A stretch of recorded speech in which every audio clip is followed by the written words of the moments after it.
Assalamualaikum warahmatullahi wabarakatuh. Baik semuanya, di sini saya akan membahas mengenai tugas audit dan keamanan siber. Di sini saya akan membahas tugas mengenai identifikasi kontrol.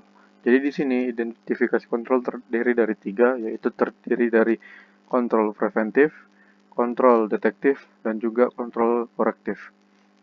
Ini merupakan soal dari tugas tersebut, dan berikut adalah jawaban dari pertanyaannya.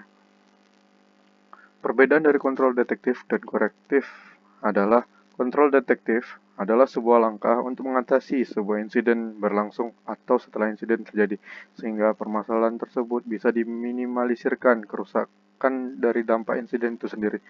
Lalu, untuk kontrol korektif merupakan sebuah langkah untuk mengambil beberapa poin yang berupa sebuah celah yang untuk diperbaiki dari sebuah insiden yang sudah terjadi agar kejadian serupa tidak terjadi kembali. Lalu untuk analisa skenario, di sini saya membuat beberapa skenario yang mungkin terjadi dalam kehidupan kita.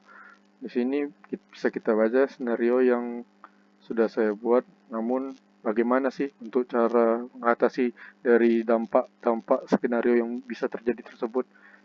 Di sini bisa kita mulai dari segi kontrol preventif ya, yang dimana bisa kita mulai dari memberikan sebuah pelatihan atau edukasi kepada karyawan dan karyawati mengenai email phishing tersebut. Lalu ada email filtering yang dimana agar terhindar dari phishing layaknya bekerja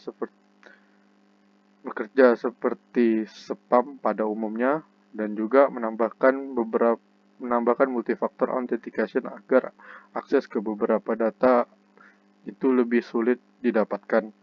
Dan terakhir adalah pembatasan akses, yang dimana akses tersebut hanya bisa untuk diakses oleh beberapa karyawan yang inginkan akses data. Lalu selanjutnya di sini ada kontrol detektif, yang dimana untuk kontrol detektif bisa kita melakukan dengan monitoring log aktivitas aplikasi, kemudian menggunakan IDS jika ada aktivitas yang tidak diinginkan, lalu selalu melakukan pemeriksaan secara rutin terhadap akses ke beberapa data dan transaksi. Yang terakhir, mencoba untuk melakukan sebuah simulasi bagaimana cara karyawan bertindak ketika ada phishing. Lalu untuk kolektif, di sini bisa kita mulai dengan membuat sebuah rencana yaitu rencana tanggap insiden, yang dimana di sini merupakan sebuah prosedur untuk mengisolasi sistem yang sudah diretas, kemudian mencoba untuk memulihkan dan menyimpan beberapa data yang telah terjadi sebelumnya dan memberikan pemberitahuan kepada pihak yang terkait. Lalu lakukan pemulihan data yang sudah rusak atau yang hilang dari cadangan atau insiden yang telah terjadi. Dan yang terakhir, melakukan evaluasi dan revisi kebijakan untuk memperbarui kebijakan keamanan setelah dianalisis akar masalah dari insiden sebelum-sebelumnya. Lalu ini ada bagian kontrol gagalnya, ini bagian preventif, bisa dibaca, dan juga di sini bagian detektif, dan ini bagian korektif.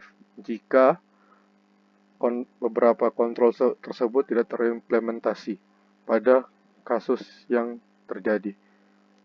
Dan pada kasus kontrol dalam kehidupan sehari-hari yang di sini bisa kita baca kalau ada sebuah perumahan yang terjadi marak sebuah kasus pencurian, sehingga beberapa perumahan mulai memasang beberapa keamanan seperti pagar agar tidak gampang dimasukin, dan juga beberapa pasang alat deteksi ketika ada yang masuk perkarangan perumahan atau meletakkan sebuah hewan pengawas seperti anjing di pada luar rumah jika ada pencuri yang ingin masuk perkarangan rumah.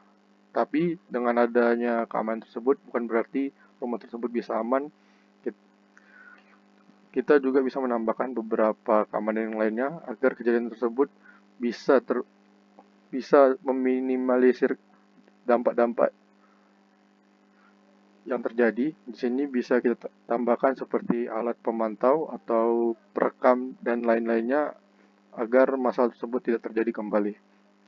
Ya, mungkin itu saja yang bisa saya sampaikan. Mohon maaf jika ada kesalahan kata dan perkataan dalam video kali ini. Sekali lagi terima kasih. Wassalamualaikum warahmatullahi wabarakatuh.